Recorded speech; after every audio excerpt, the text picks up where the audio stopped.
Okay, I want to make a quick video to show you some basic views that you can set up inside of HubSpot to look at the snapshot of data that you want to analyze. So for a sales rep, for instance, if you want to have different views for different kinds of leads, I'm going to show you how to set some really basic ones up, like marketing qualified leads. I'll have a view for that. And then one for seeing if any of your leads have fallen through the cracks. So to start, I'm on our just full index page of contacts. Super overwhelming because none of this is filtered. So let's create a view that shows me my marketing qualified leads. So I'll hit add view here and then create a new view. If I want this to be available to everyone, that's what I'm going to do. I'm going to click everyone here and I'll say my MQLs. Okay.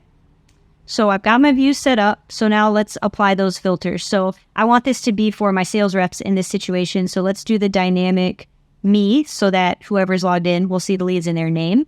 And then let's go to filters, and we want to set up lifecycle stage is a marketing qualified lead. And we'll go ahead and apply that. So there you go. Big point here. Make sure you hit save view. All right. So once you save it, that's going to keep it there. Perfect. So now I've got my marketing qualified leads for my reps.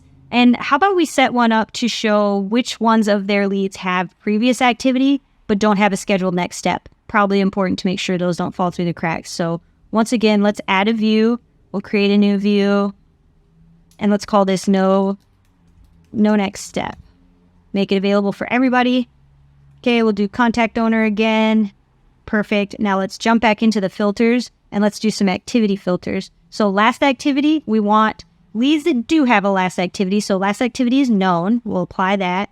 And we want leads who don't have that next one set up. So let's check that out. Next activity, let's say that's unknown and apply that filter.